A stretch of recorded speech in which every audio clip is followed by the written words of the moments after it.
Ciao a tutti, io sono Yojimbo e vi do il benvenuto nel canale Yo-Kappa Show.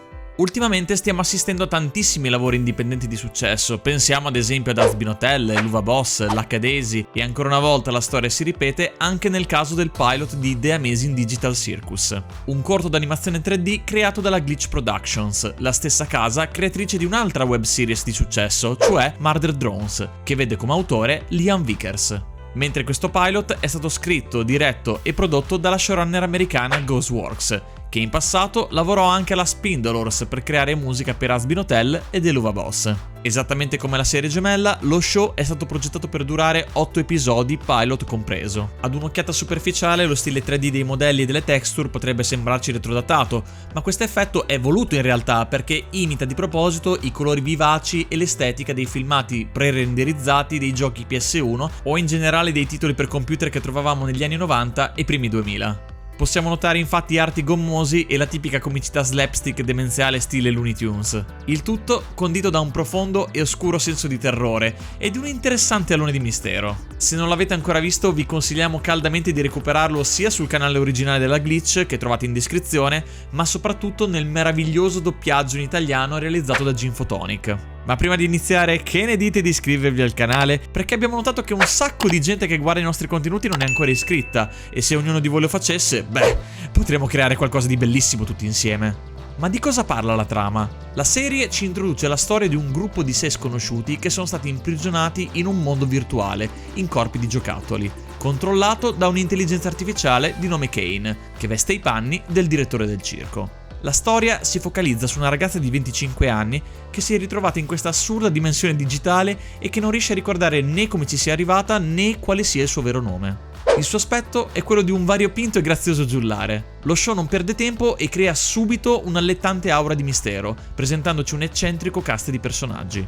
Tutti ben caratterizzati e dalle personalità riconoscibili, oltre che basati su un'iconografia e idee tipiche della fine degli anni 90 e inizio 2000. E a proposito di citazioni pop, Pomni la protagonista personalmente ci ha ricordato il clown Fargus del primo capitolo della saga di Pandemonium. Ehi, ma io sono molto più di tutto questo! Sono Jim Photonic e sono la voce di Pomni nell'adattamento italiano che abbiamo realizzato. La piccola clown è una ragazza cauta e mentalmente fragile e l'unica cosa che vuole è scappare dal circo. È terrorizzata all'idea che non avrà scelta che passare il resto dei suoi giorni in questo mondo senza poter più tornare alla vita di prima e senza riuscire a ricordare nulla di sé, nemmeno il proprio nome. Cosa tra l'altro ironica, poiché Pomni in russo corrisponde alla seconda persona dell'imperativo del verbo pomnit, ovvero ricordare. In poche parole si traduce come ti ricordi. Nonostante ciò, vediamo che lei non esita a prendersi cura degli altri. Il suo altruismo lo dimostra. Ad esempio nella scena in cui torna indietro per controllare come stava Ragatha dopo che Kaufmo l'aveva aggredita. Come vedremo in seguito, in questa analisi la ragazza assisterà a qualcosa che la traumatizzerà. Infatti la vedremo alla fine del pilot sorridere con uno sguardo, specchio di un grande disagio interiore. Tuttavia sembra dimostrare una grande forza. E in questo posto saper collezionare traumi senza impazzire penso sia la cosa fondamentale per mantenere la propria mente tutta ad un pezzo. Una cosa che la rende davvero adorabile è che quando è stressata o traumatizzata, le sue pupille rosse e blu si trasformano in scarabocchi neri, facendola assomigliare ad un personaggio dello stile della serie Rick e Morty. Quell'inquadratura inoltre ci ricorda i primi piani tipici di Evangelion. Quali sono però gli altri fantastici personaggi di questo pilot?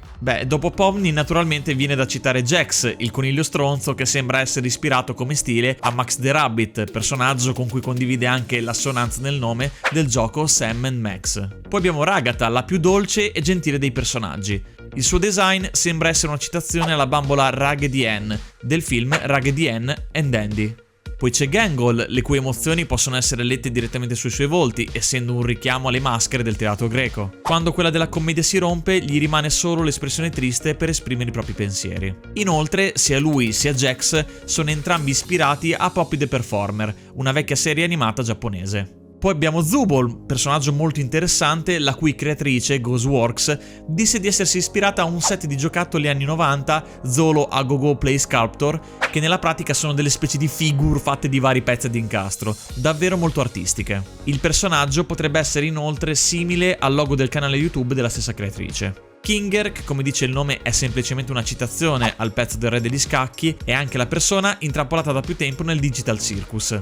Non era solo in passato, infatti scopriamo che era accompagnato anche da un altro pezzo della scacchiera, una regina che troviamo raffigurata su una delle porte dove ci sono le stanze degli altri personaggi. Oltre alle 6 figure principali abbiamo anche tra le intelligenze artificiali Bubble, la bolla divoratrice, palese riferimento al Chain Chomp di Super Mario, o Catenaccio come spesso viene chiamato in italiano. E infine arriviamo a lui, al suo padrone, cioè Kane. Qualcuno ha detto Kane? Modestamente ne parlerei io. Sono Piper Pepone e ho prestato la voce a questo personaggio nella versione italiana. Non so se lo sapete, ma Kane assomiglia ad un villain di un racconto del 1967 di Harlan Ellison, a cui l'intero pilot si ispira, anche come trama, intitolato I Have No Mouth and I Must Scream, non ho la bocca e devo urlare, da cui venne tratto in seguito anche un videogioco punta e clicca. La storia racconta di un gruppo di esseri umani salvati dall'intelligenza artificiale AM, da un olocausto nucleare che ha coinvolto tutta la superficie terrestre 109 anni prima.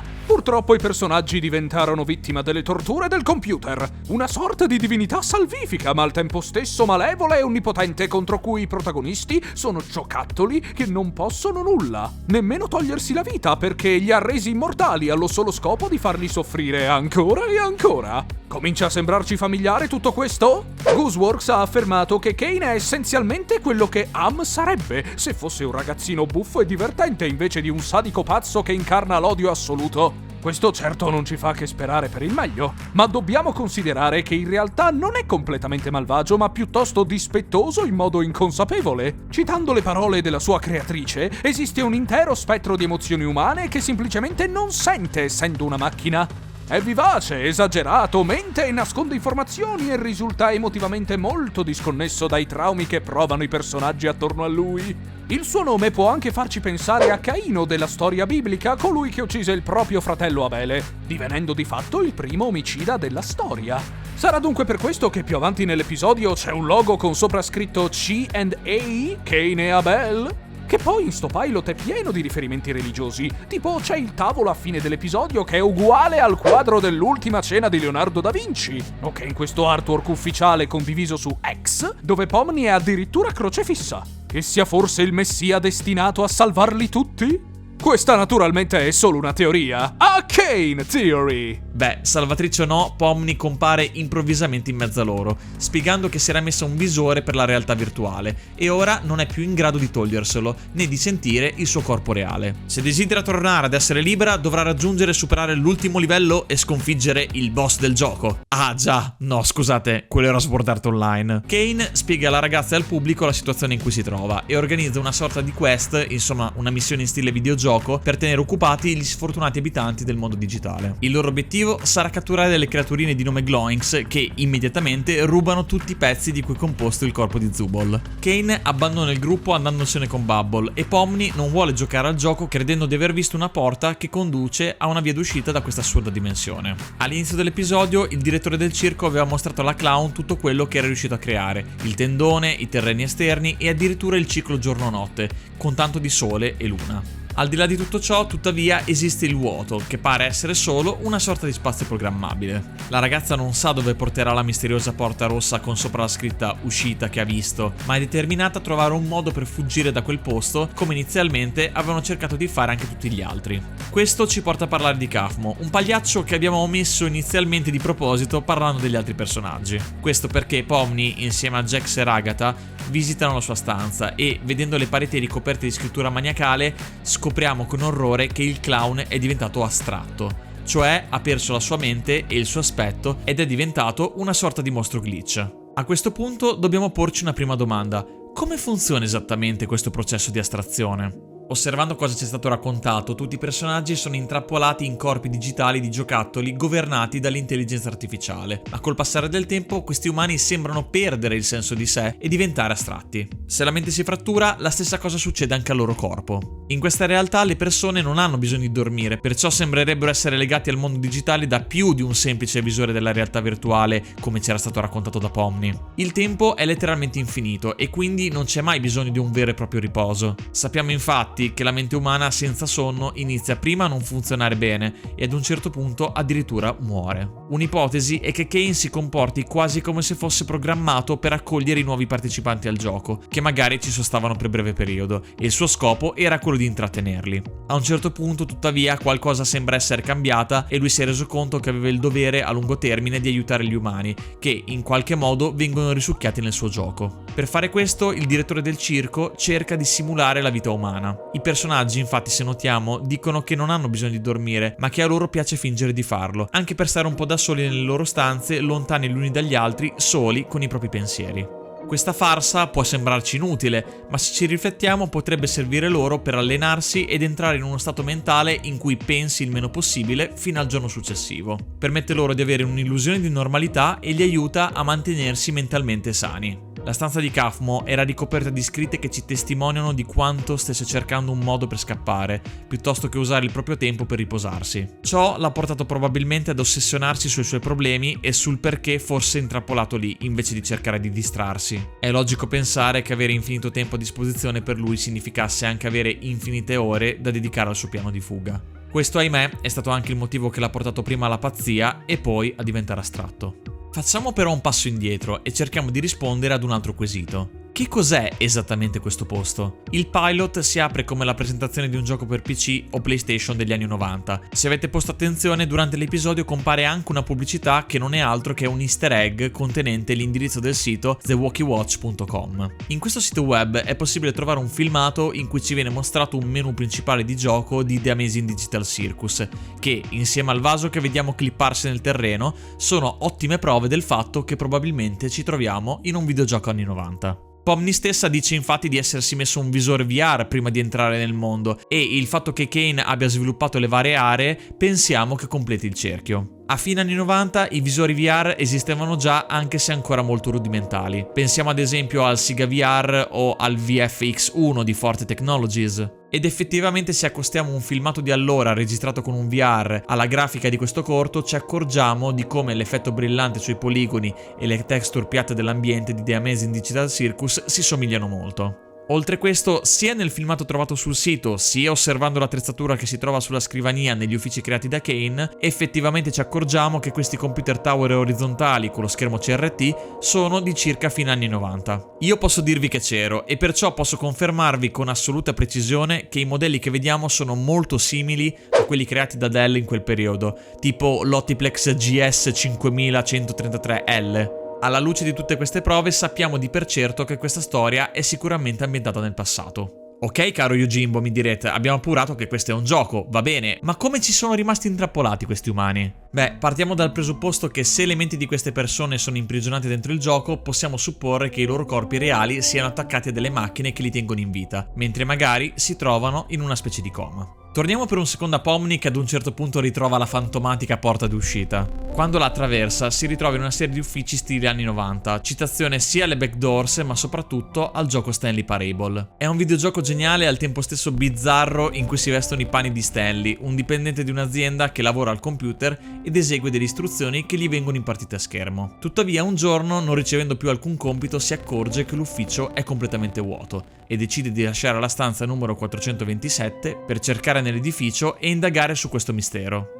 Ci ritroveremo quindi a guidare in prima persona un protagonista in un ambiente surreale, creato e messoci a disposizione dal narratore, un po' come fa Kane in The Amazing Digital Circus, che ha creato gli uffici che Pomni pensa siano un modo di fuggire, ma che in realtà sono solo un altro strumento di controllo. In Stanley Parable la cosa bizzarra è che si avrà la possibilità di prendere numerose decisioni sui percorsi da intraprendere, decidendo se seguire le istruzioni del narratore oppure ignorarlo totalmente. È sorprendente come ogni bivio e biforcazione che prenderemo sarà non solo commentata dal narratore, ma la trama cambierà e giungeremo a tanti finali segreti che porteranno al riavvio del gioco. Il suo creatore, David Vreden, lo sviluppò in un periodo di depressione. Non è un caso quindi che Stanley sia una rappresentazione dello stesso sviluppatore, vittima di una vita estremamente abitudinaria in cui era imprigionato e dalla quale si risveglia e riprende coscienza della sua realtà. Tema anch'esso che potrebbe non farci pensare al dramma di Pomni. Infatti Infatti la stessa atmosfera è ricreata estremamente bene in questo pilot,